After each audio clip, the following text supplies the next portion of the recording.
সহ জাতীয় পার্টির যারা সহযোগী ছিল তাদেরকে এই বাংলায় বিচার করতে হবে।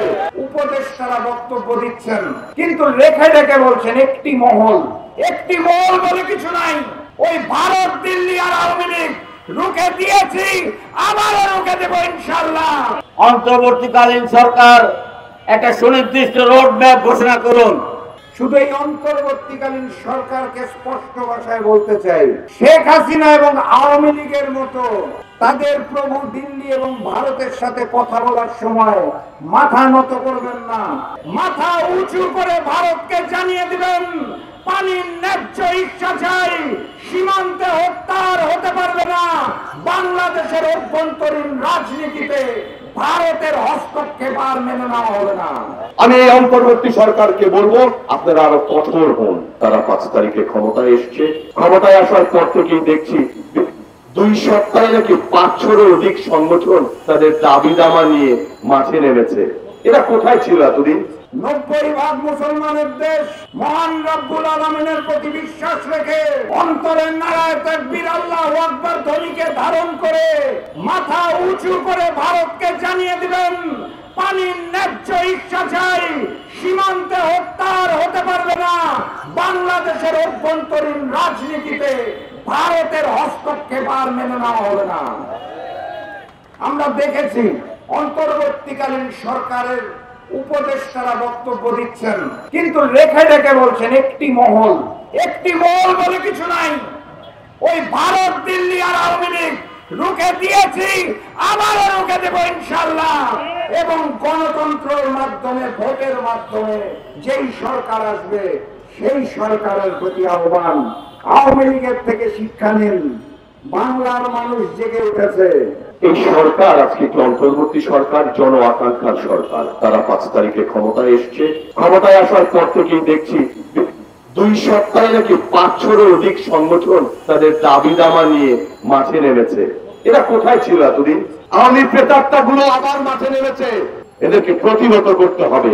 আপনাদের, আমাদের ইমানি দায়িত্ব, যারা 15 বছর তাদের দাবির ব্যাপারে সোচ্চার ছিলেন না, তাদেরকে প্রতিরোধ করতে হবে। পরশুদিন তো দেখেছেন কিভাবে কাপড় খুলে পালিয়েছে আনসাররা। কাপড় খুলে দিতে হবে। বাংলাদেশে আওয়ামী প্রেতাত্মা থাকবে না, আওয়ামী লীগ তো নাই। আমি এই অন্তর্বর্তী সরকারকে বলবো, আপনারা আরো কঠোর হন। আপনাদেরকে আরো কঠোর হতে হবে। এই 2-4টি গ্রেফতার করলে হবে না। এদের দোষর মেনলিনুকে গ্রেফতার করেছেন। হাস্যকর ভাবে আজকে দেখলাম জিএম কাদের বলে শেখ হাসিনার বিচার করতে হবে। আরে তোর বিচার তো বাংলাদেশে এর আগে হইতে হবে। জিএম কাদের সহ জাতীয় পার্টির যারা সহযোগী ছিল তাদেরকে এই বাংলায় বিচার করতে হবে। আপনারা আমাদের হাতে ছোড়বেন, কিছুটা আপ্যায়ন করি।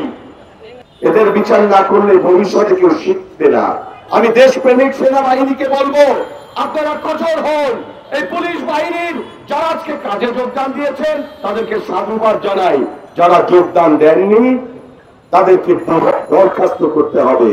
অন্তর্বর্তী সরকারকে বলবো, চমৎকার ভাষণ দিয়েছেন ডক্টর মোহাম্মদ ইউনূস। আমাদের প্রত্যাশা, এই 15 বছরে যে সমস্ত প্রতিষ্ঠান সমগ্র বাংলাদেশটাকে ধ্বংস করে দিয়ে গিয়েছিল শেখ হাসিনা এবং তার দোসরেরা, আপনারা কতটুকু পারবেন, কি পারবেন, সেই ব্যাপারে একটি রোড ম্যাপ প্রকাশ করতে হবে। একটি যৌক্তিক সময়ে একটি রাজনৈতিক সরকারের কাছে বাংলাদেশের ক্ষমতা হস্তান্তরের জন্য সর্বপ্রথম নির্বাচন কমিশন সহ যেই সমস্ত আপনাদের সংস্কার প্রয়োজন হয়, আমরা আপনাদের পাশে আছি, আপনাদের সহযোগিতা করব। কিন্তু একটি অরাজনৈতিক সরকার বেশি দিন ক্ষমতায় থাকা উচিত নয়। অতীতে আমরা যে ভুল করেছি, ভবিষ্যতে আমরা সেই ভুল করতে চাই না। আওয়ামী প্রেতাত্মা যারা আছে তাদেরকে খুঁজে খুঁজে আইনের আওতায় নিয়ে আসতে হবে। যতই ভারত আজকে আমাদেরকে পানিতে ডুবিয়ে মারার ষড়যন্ত্র করুক, বিভিন্ন ভাবে বাংলাদেশকে অস্থিতিশীল করার ষড়যন্ত্র করুক, আমরা সেই ষড়যন্ত্র প্রতিহত করে আওয়ামী লীগ এবং আওয়ামী লীগের প্রেতাত্মাদের বাংলার মাটিতে কবর দেবই দেব ইনশাআল্লাহ। অন্তর্বর্তীকালীন সরকার একটা সুনির্দিষ্ট রোড ম্যাপ ঘোষণা করুন। উপদেষ্টা, প্রধান উপদেষ্টা মহোদয়, আপনি যে বক্তব্য দিয়েছেন আমরা আপনার বক্তব্যে সন্তুষ্ট।